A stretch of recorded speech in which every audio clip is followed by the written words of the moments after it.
Selamat pagi. Apa kabar pemirsa TVR Parlemen dimanapun Anda berada? Berjumpa lagi bersama saya Alfat Rizky dan rekan saya Elisa Purba dalam program TVR 09.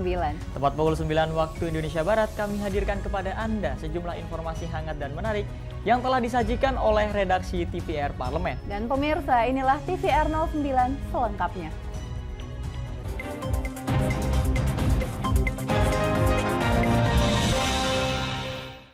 Pemirsa, berita pertama terkait tingginya permintaan barang konsumsi saat Lebaran mengakibatkan harga kebutuhan pokok di Indonesia mengalami kenaikan atau inflasi. Untuk itu, Komisi 11 DPR RI meminta tim pengendali inflasi daerah Sulawesi Selatan terus melakukan kontrol demi menjaga kestabilan harga sekaligus ketersediaan barang.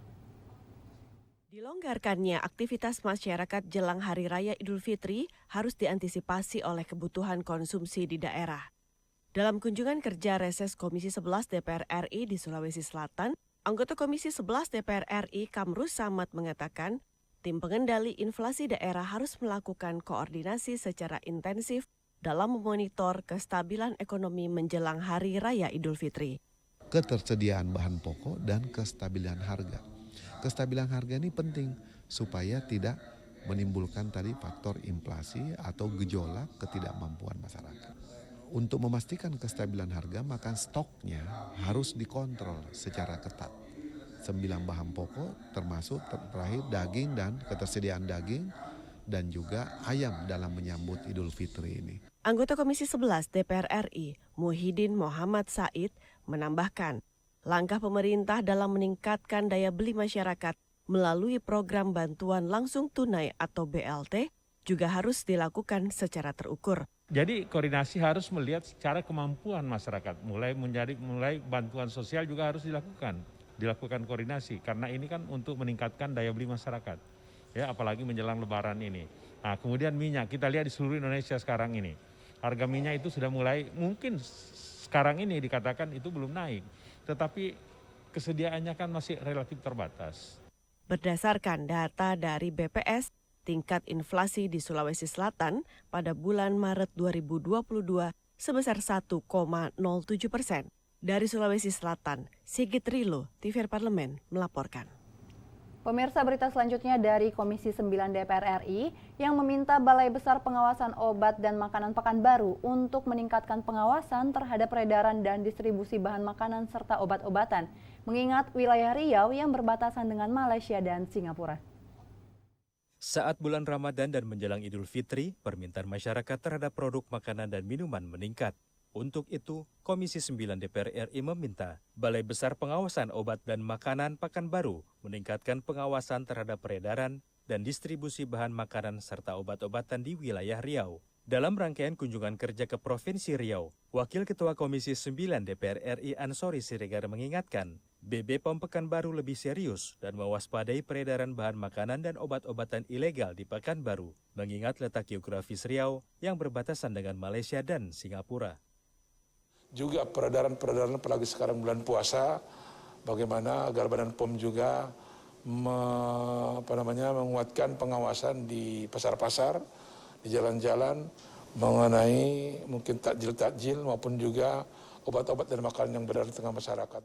Senada dengan itu, anggota Komisi 9 DPR RI Ade Rizky mengingatkan BB POM Pekanbaru memperketat pengawasan dan prosedur impor dan izin edar dari bahan makanan dan obat-obatan yang masuk dari negara tetangga. BB POM Pekanbaru disarankan bersinergi dengan kepolisian untuk melakukan pengawasan masuknya bahan makanan dan obat-obatan melalui pintu-pintu masuk Riau.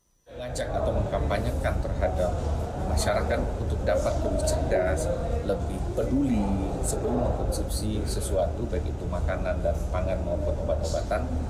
Komisi 9 DPR RI menambahkan, Pemda Riau harus memiliki strategi khusus untuk menutup jalur-jalur masuknya bahan makanan dan obat-obatan secara ilegal. Dari Provinsi Riau, Amita Pradita, TVR Parlemen melaporkan.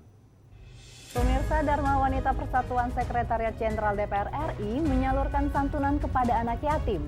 Informasinya sesaat lagi pemirsa, tetap bersama kami di TVR 09.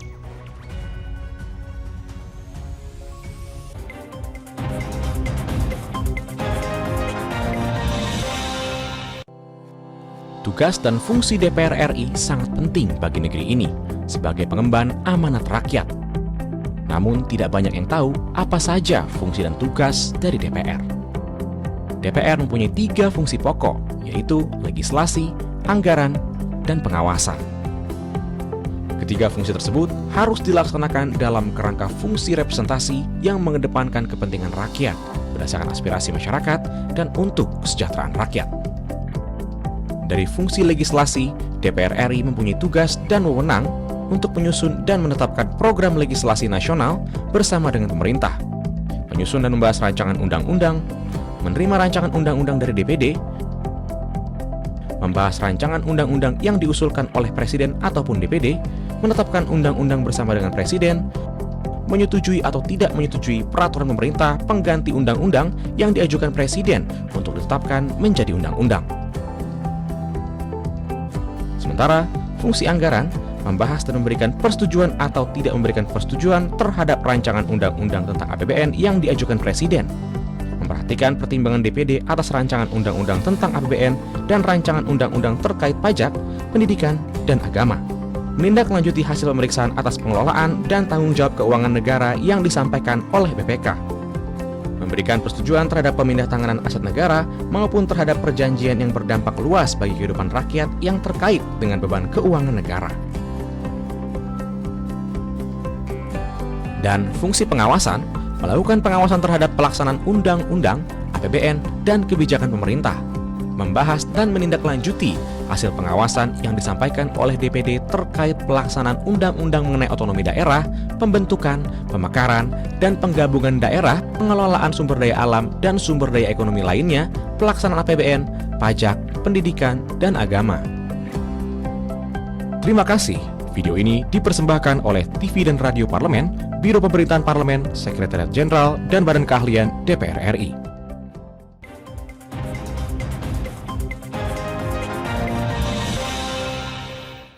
Terima kasih pemirsa, masih bersama kami di TVR 09. Pemirsa, Sekretaris Jenderal DPR RI Indra Iskandar menyampaikan apresiasi dan kebahagiaannya atas terselenggaranya acara santunan anak yatim yang digelar oleh DWP Setjen DPR RI. Nah, Indra Iskandar juga menyebut acara santunan ini merupakan bentuk kepedulian pada sesama yang mencerminkan nilai-nilai Pancasila. Dalam rangka mengisi kegiatan di bulan Ramadan 1443 Hijriah, Dharma Wanita Persatuan Sekretariat Jenderal DPR RI membagikan santunan pada 50 anak yatim dari pegawai di lingkungan Setjen DPR RI, baik pegawai yang masih bekerja maupun pensiunan. Selain santunan anak yatim, juga diadakan acara mendongeng untuk semua tamu, khususnya anak-anak. Di Gedung Setjen DPR RI, Sekretaris Jenderal DPR RI Indra Iskandar menyampaikan apresiasi dan kebahagiaan atas terselenggaranya acara santunan anak yatim yang digelar DWP Setjen DPR RI. Kegiatan seperti ini dinilai sangat baik terutama di bulan Ramadan karena selain mendatangkan kebaikan, juga menjadi bentuk kepedulian pada sesama yang mencerminkan nilai-nilai Pancasila. Berbagi kepedulian terhadap sesama yang kurang mampu, tentu ini menjadi satu tradisi yang baik dan kita berharap ini akan terus dilakukan setiap tahun, bahkan juga mungkin tidak hanya di bulan Ramadan tapi di waktu-waktu lain. Sementara itu, Ketua DWP Setjen DPR RI Tanti Setianta mengatakan, kegiatan santunan anak yatim tahun ini tidak disertai kegiatan yang lebih banyak, mengingat masih di masa pandemi COVID-19. Kegiatan santunan anak yatim oleh DWP Setjen DPR RI diharapkan bisa terus terlaksana lebih baik lagi ke depannya. Masih diberikan kesempatan sehat, kemudian diberikan kelebihan sebagai organisasi kita sisihkan punya kegiatan khusus, apa salahnya gitu. Dan berbagi itu adalah yang nikmat. Acara santunan anak yatim DWP Setjen DPR RI mengangkat tema selagi masih diberikan kesempatan, nikmatnya kita berbagi di bulan penuh berkah ini. Feby dan Zia, TVR Parlemen melaporkan. Pemirsa, Wakil Ketua DPR RI Muhaimin Iskandar menilai sudah seharusnya pengusaha ikut memikirkan negara dan tidak hanya meraup keuntungan semata. Hal ini terkait larangan ekspor minyak sawit yang dikeluarkan Presiden Joko Widodo. Wakil Ketua DPR RI Koordinator Bidang Kesejahteraan Rakyat atau Korkesra, Abdul Muhaimin Iskandar, mendukung langkah Presiden Joko Widodo untuk melarang ekspor minyak goreng dan bahan baku minyak goreng atau CPO. Ia berharap para pengusaha mematuhi larangan tersebut. Wakil Ketua DPR RI Muhaimin Iskandar menilai, sudah seharusnya pengusaha ikut memikirkan negara dan tidak hanya meraup keuntungan semata. Kebijakan tersebut diambil untuk menjaga pasokan minyak goreng dalam negeri sehingga harga minyak goreng di tangan masyarakat bisa kembali stabil. Betul, larangan ekspor ini menunjukkan negara punya teori dan jalan keluar ekonomi. Sehingga pengusaha harus tunduk dan nggak main-main. Pemerintah melakukan itu kan punya resiko intervensi pasar ini namanya. Tapi pemerintah tahu pengusaha CPO udah terlalu banyak untungnya. Itu harus fair dong.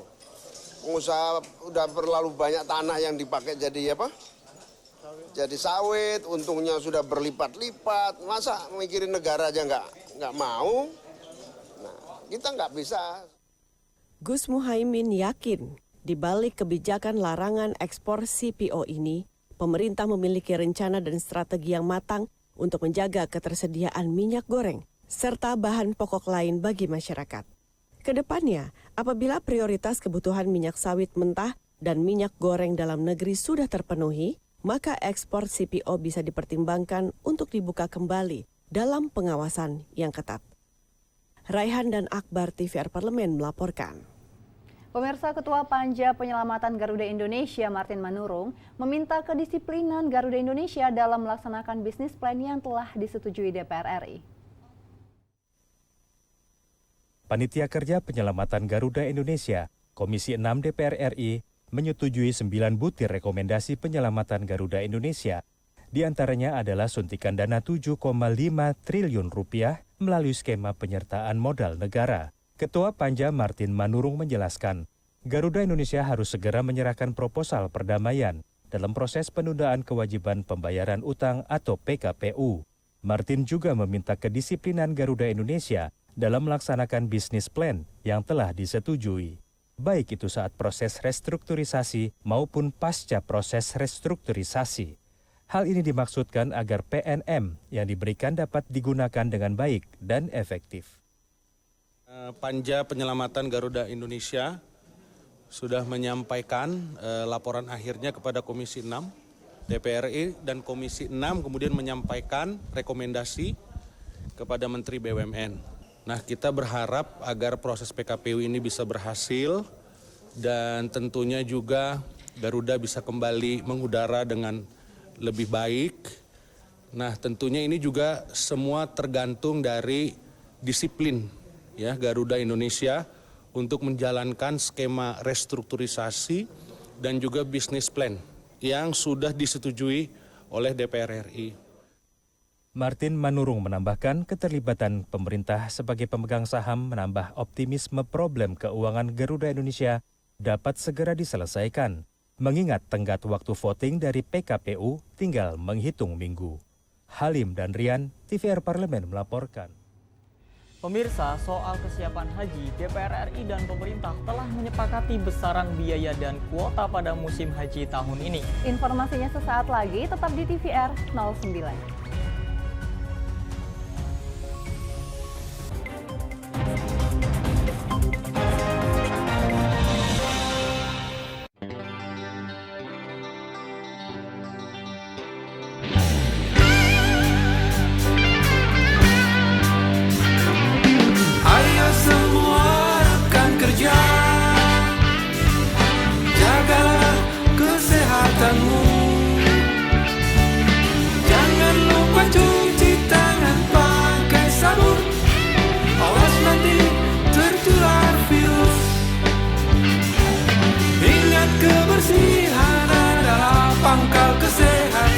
Kebersihan juga sebagian dari iman.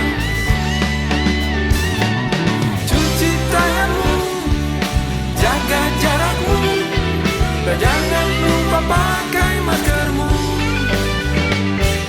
agar terhindar dari virus. Jagalah diri kita, teman dan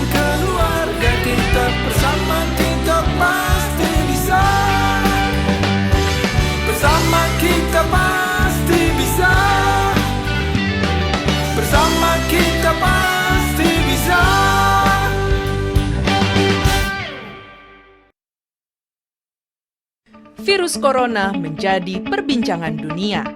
Beberapa negara sudah terjangkit. Ribuan orang di Indonesia terkena virus ini. Kita perlu antisipasi dengan melakukan hal berikut.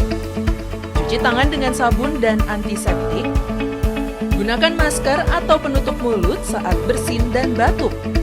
Masak telur dan daging hingga matang. Hindari kontak dengan hewan. Tidak saling berjabat tangan. Tidak berinteraksi dengan penderita. Jika memiliki demam tinggi, batuk, pilek, gangguan pernafasan, sakit tenggorokan, dan letih lesu, segera periksakan ke dokter. Waspada virus corona, cegah penyakit sejak dini. Dipersembahkan oleh TVR Parlemen, Biro Pemberitaan Parlemen, Sekjen dan DK DPR RI.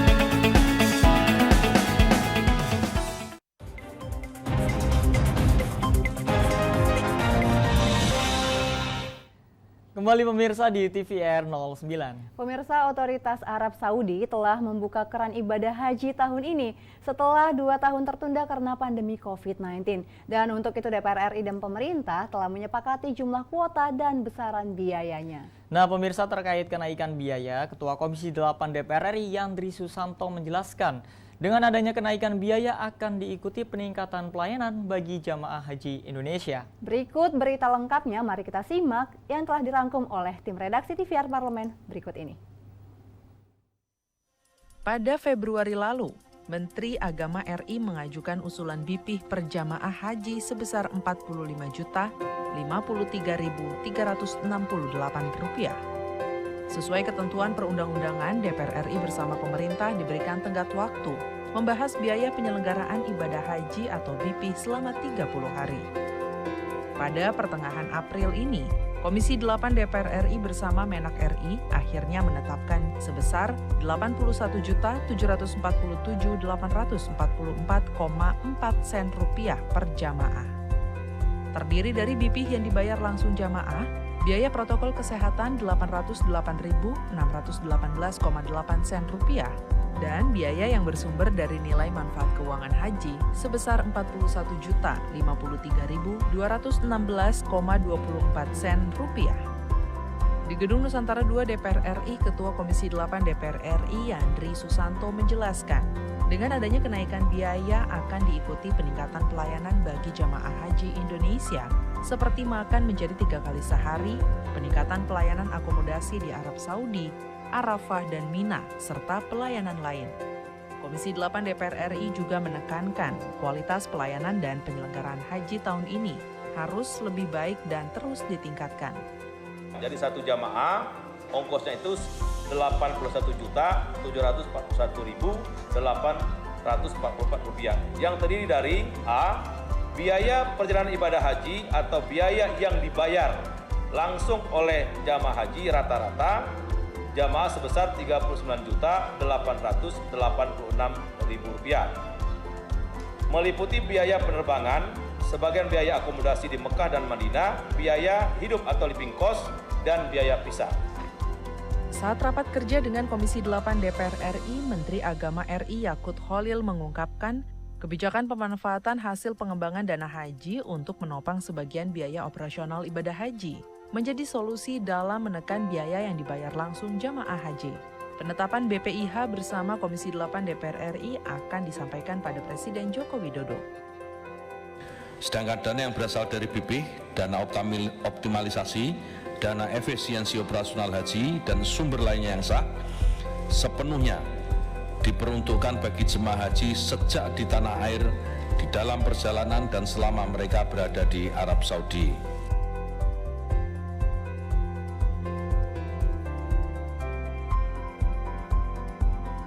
Sebelum penetapan BPIH 1443 Hijriah, Panja Penyelenggaraan Ibadah Haji dan Umroh Komisi 8 DPR RI bersama Kemenak RI merinci komponen-komponen BPIH yang bisa diefisienkan agar usulan biaya dari pemerintah bisa turun lagi. Misalnya, komponen protokol kesehatan yang semula masuk dalam usulan Kemenak RI akhirnya dihapuskan pasca pemerintah Arab Saudi menghapuskan keharusan karantina dan swab PCR bagi pelaku perjalanan internasional. Anggota Komisi 8 DPR RI Ahmad menjelaskan terkait tiket pesawat jamaah, Kemenak menawarkan biaya sekitar Rp31 juta. Panja memperhitungkan jika pemerintah menggunakan maskapai Garuda Indonesia untuk mengangkut calon jamaah haji asal Indonesia, seharusnya bisa membuat harga tiket lebih murah tanpa mengurangi pelayanan kepada jamaah Indonesia. Supaya tidak charter gitu, sehingga nanti biaya komponen tiket itu lebih murah. Transportasi udara itu lebih murah, kan dia harus ada kebijakan seperti itu. Nah, kalau seandainya tidak charteran tapi berdasarkan tiketing aja berangkat kemudian pulang, nanti diatur navigasinya bersama pemerintah Indonesia dan Arab, tentu ini dapat menekan lagi harganya. Baru-baru ini Kemenak RI telah mendapatkan kuota jamaah haji asal Indonesia sebanyak 100.051 jamaah. Ketua Komisi 8 DPR RI Yandri Susanto menekankan calon jamaah yang diprioritaskan untuk diberangkatkan pada ibadah haji tahun ini dengan mengikuti kriteria yang ditetapkan pemerintah Arab Saudi, khususnya terkait usia calon jamaah. Kepada calon jamaah haji tahun 2020 yang telah lunas tunda untuk dapat berangkat pada musim haji tahun 1443 Hijriah atau tahun 2020 Masehi, setelah tertunda keberangkatan selama 2 tahun musim haji. Adanya persyaratan usia di bawah 65 tahun, telah divaksin COVID-19 lengkap 2 dosis, dan hasil negatif PCR. Rencananya kloter pertama rombongan haji asal Indonesia akan diberangkatkan pada 4 Juni 2022, termasuk 1.901 petugas haji. Tim Liputan TVR Parlemen melaporkan. Pemirsa, Hari Raya Lebaran identik dengan kumpul-kumpul juga makan-makan. Biasanya banyak pemirsa yang keterusan nih soal makan-makan.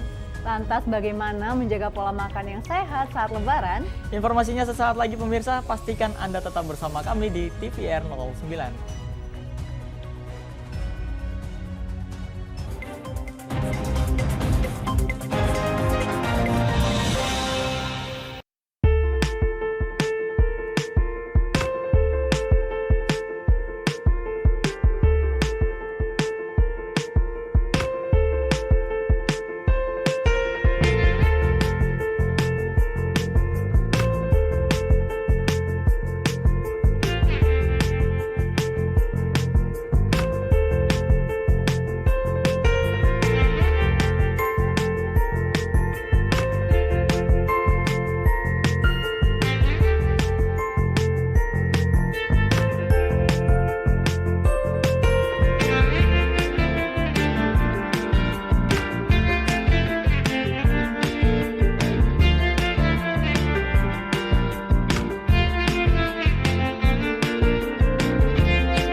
Ingat selalu protokol kesehatan dengan melakukan 5M.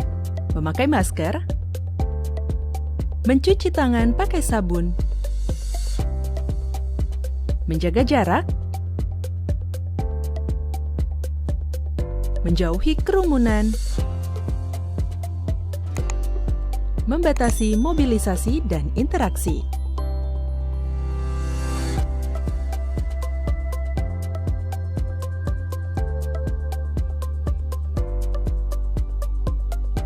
Dipersembahkan oleh Biro Pemberitaan Parlemen, Sekretariat Jenderal DPR RI.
kembali di TVR 09. Pemirsa, Lebaran sebentar lagi. Itu berarti akan ada banyak makanan yang disajikan pada hari raya ini. Yang kaya lemak dan juga yang manis-manis. Nah, untuk itu biasanya banyak yang keterusan karena hari libur dihabiskan dengan makan-makan. Lantas bagaimana pemirsa cara menjaga pola makan selama Lebaran? Berikut ini tips dari ahli gizi soal menjaga makanan dan badan saat Lebaran. Pemirsa TVR 09, sebentar lagi umat Islam di seluruh dunia akan merayakan Hari Raya Idul Fitri 1443 Hijriah. Biasanya umat Muslim merayakan Hari Kemenangan dengan menyiapkan berbagai hidangan spesial. Di Indonesia, menu khas Lebaran yang biasa terhidang diantaranya adalah aneka minuman manis, ketupat dan lauk pauk bersantan seperti opor, rendang, sambal goreng, gulai, dan lainnya. Ada juga beraneka snack dan kue kering seperti kacang, nastar, putri salju, kastengel, dan kue lainnya. Sepertinya enak sekali ya pemirsa. Usai sebulan penuh berpuasa, rasanya memang ingin menyantap makanan banyak yang enak ya. Apalagi ditambah momen silaturahim ke rumah saudara dan kerabat yang juga menyuguhkan kita berbagai hidangan. Meski dalam suasana perayaan, kita tetap harus menjaga kesehatan badan ya pemirsa. Sebenarnya aman tidak sih mengkonsumsi berbagai macam hidangan khas Lebaran ini? Yuk kita tanya langsung ke pakarnya, seorang ahli gizi yang bertugas di Badan Layanan Kesehatan DPR RI.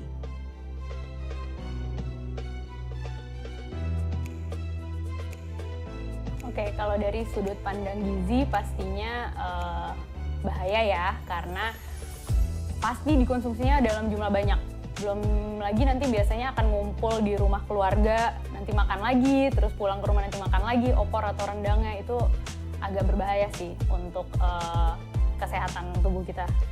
Gitu. Berbahayanya, kalau misalkan dari santan dulu, sebenarnya santan itu basically dia nggak ada kolesterolnya di dalamnya, tetapi ketika dia dipanaskan di suhu tertentu, itu akan membentuk lemak trans. Nah, kalau udah masuk ke dalam tubuh kita, itu akan terjadi penumpukan sampai akhirnya kita ada kolesterol di dalam tubuh. Nah, kolesterol ini macam-macam ya, bahayanya bisa ke jantung, terutama gitu. Kalau untuk minuman atau makanan manis itu biasanya sih di gula. Kita biasanya sebut penyakitnya diabetes mellitus, itu bisa ke sana tuh tercetusnya. Ternyata, meskipun santan tidak mengandung kolesterol berbahaya, namun pemanasan saat proses memasak bisa mengubahnya. Berikut tips dan trik agar hidangan bersantan khas Lebaran aman untuk dikonsumsi. Oke, kalau tips and triknya itu biasanya untuk yang bersantan kita bisa pakai santannya itu santan cair. Jadi bukan santan kental. Santannya itu dicairkan, kemudian santan itu kan sebenarnya tadi saya bilang dia tidak ada kolesterolnya. Dia itu baru muncul kolesterol kalau dia dipanaskan secara di suhu tertentu, secara lama itu akan muncul kolesterol. Kemudian kalau dia dicampurkan dengan protein hewani, itu pasti akan muncul kolesterol di situ. Nah, jadi triknya bisa santannya itu dimasukkan di akhir pemasakan. Kemudian bisa juga yang diberikan santan kental itu di sayuran, karena dia kan tidak ada pencampuran sama protein hewani tuh, gitu. Jadi itu masih aman tuh. Lalu untuk makanan-makanan lauknya kayak yang tadi saya bilang sih bisa diambil di lauknya aja. Jadi kuah santan opornya tuh nggak usah terlalu banyak dimakan. Diambil dari kuah santan sayurnya aja nggak masalah. Aneka kue kering juga tidak ketinggalan menyemarakan hari Lebaran ya pemirsa. Rasanya yang manis dan gurih memang pas untuk cemilan saat bercengkrama dengan sanak famili. Namun jangan berlebihan ya. Yuk kita dengar pendapat ahli gizi bagaimana tips mengkonsumsi aneka kue kering khas Lebaran. Kemudian juga untuk si kue-kuehan kering nih biasanya itu pasti ada di rumah-rumah. Jangan terlalu banyak makan kue kering, jadi kue keringnya itu coba kita kurangin dengan makannya itu cuma 5 aja maksimal, cuma 5 butir. Kemudian bisa diganti ditambah pakai yang lebih berprotein, jadi kayak kacang-kacangan, itu kan dia protein nabati, itu lebih bagus tuh, nggak apa-apa. Jadi ada biasanya tuh ada kacang mede gitu, itu boleh dimakan. Secara sadar menjaga porsi makan terkadang susah dilakukan. Apalagi saat hari raya, di mana banyak makanan enak tersedia. Jika sudah terlanjur mengkonsumsi makanan khas Lebaran dengan porsi lebih, ikuti tips dari ahli gizi berikut ini. Oke, kalau sudah terlanjur, nggak masalah. Sebenarnya penumpukan kolesterol itu bukan berarti kita makan 3 hari langsung terjadi penumpukan kolesterol. Itu pasti ada tahapannya. Jadi nggak masalah kalau Lebaran kan paling kita cuma 3 hari makan santan. Nanti kan biasanya tuh udah mulai enak atau gimana gitu kan di hari-hari berikutnya itu mulai bisa diganti makanannya. Diganti ke makanan yang normal lagi, pagi, siang, sore tetap snack 2 kali di jam 10 sama jam 4, itu snacknya kalau bisa buah. Terus di makanannya tetap sayur-sayuran. Nah, kalau misalkan di awal Lebaran sudah makan yang bersantan, kesini-sininya coba dikurangin, jangan makan yang bersantan. Kalau bisa sama sekali nggak makan bersantan lebih bagus lagi. Terus olahraganya jangan lupa, karena kita butuh olahraga untuk mengalahkan kolesterol di dalam tubuh kita gitu. Terus yang untuk sayuran dan buahnya itu untuk mengikat kolesterol, jadi diperbanyak makan serat, itu sih. Jadi kita harus berolahraga agar tetap sehat ya pemirsa. Saat Lebaran, ada sebuah tips nih dari ahli gizi agar kita tetap berolahraga sembari bersilaturahim.